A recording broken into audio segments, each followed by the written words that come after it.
Bonjour, dans cette nouvelle vidéo sur les priorités opératoires, nous allons maintenant voir comment calculer des expressions qui ont des parenthèses. L'expression E par exemple, 10 plus 3, le tout multiplié par 7. Alors, vous avez bien entendu, le tout multiplié par 7, ça veut dire quoi? Ça veut dire en fait, ces parenthèses, elles indiquent que le calcul 10 plus 3 est prioritaire par rapport à la multiplication par 7.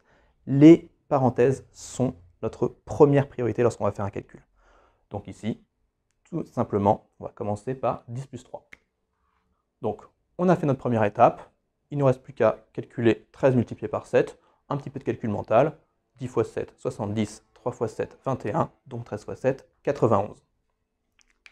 Maintenant, dans le calcul suivant, même type de priorité. On a des parenthèses, des divisions, des additions, des soustractions. On commence par les parenthèses, c'est-à-dire 8 plus 13 et 5 moins 2. On peut les faire séparément si on n'est pas à l'aise, mais on est sur le même degré de priorité, on est séparé par une division, on peut faire nos décalculs dans la même étape si on le souhaite. On a maintenant 21 divisé par 3, tout simplement, un seul calcul qui nous reste à faire. Alors, maintenant dans l'exemple G, on va voir ce qui se passe lorsqu'on a plusieurs niveaux de parenthèses. Par niveau de parenthèse, j'entends le fait qu'il y ait des parenthèses à l'intérieur d'autres parenthèses. D'ailleurs, ici, vous pouvez remarquer que j'ai mis des crochets. Les crochets, c'est tout simplement des parenthèses, mais on les a notés comme ça pour bien les différencier des autres parenthèses. C'est tout. Pour bien indiquer que ce crochet va avec ce crochet, cette parenthèse avec cette parenthèse, tout simplement. Donc, la règle de priorité ici, lorsque j'ai plusieurs niveaux de parenthèses, je commence par les parenthèses les plus intérieures, c'est-à-dire celles qui sont situées ici, à l'intérieur du crochet, donc le calcul 5-3. Comme d'habitude, je renote bien mes calculs non faits à la même place pour bien garder mes priorités opératoires au même endroit.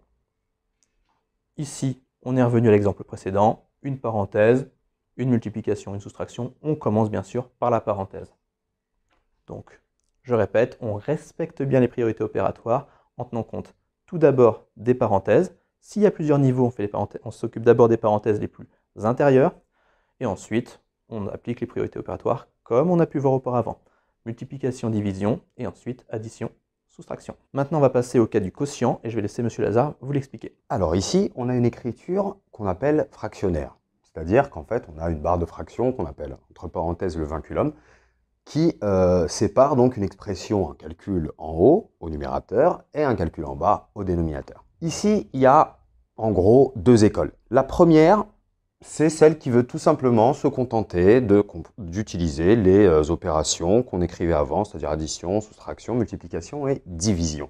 Que représente cette barre en réalité? Effectivement, elle représente une division. Qu'est-ce qui est divisé par quoi? On va y répondre tout de suite. C'est, on le voit bien ici, tout 5 moins 3 qui est divisé par tout 6 plus 4 d'une certaine manière. C'est-à-dire que si on voulait écrire ça autrement, on écrirait ceci, 5 moins 3 divisé par 6 plus 4. Mais attention, si on écrit ça comme ça, si j'écris ça comme ça, la division ne concernera que 3 et 6. Ici, on lit bien 3 divisé par 6. Et priorité d'ailleurs à la division, donc on commencerait par la division avant même de commencer par la soustraction ou l'addition. Donc il manque quelque chose qui marquerait une priorité face à la division. Il faudrait quelque chose qui permet de protéger la soustraction de la division. Qu'est-ce qui est prioritaire par rapport à la division? On l'a vu tout à l'heure avec M. Perret, ce sont les parenthèses. Effectivement, c'est donc 5 moins 3 qui est divisé par 6 plus 4. Voilà. C'est une autre façon d'écrire ceci. D'accord? Et là, on va pouvoir effectuer ce calcul-là assez simplement. On sait que la priorité est aux parenthèses. Comme elles n'ont rien à voir l'une avec l'autre, on n'a pas des parenthèses à l'intérieur d'autres parenthèses, elles sont d'une certaine manière complètement indépendantes. Pourquoi pas faire directement les calculs en parallèle?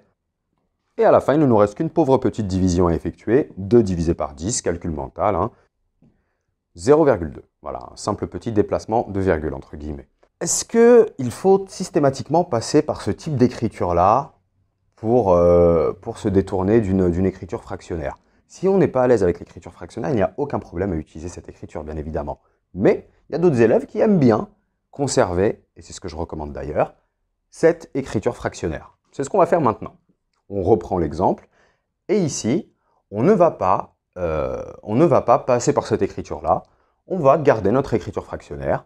Là, pour l'instant, ce qu'on va devoir calculer, c'est tout ce que l'on a en haut et en même temps tout ce que l'on a en bas. Donc, conservons notre barre de fraction.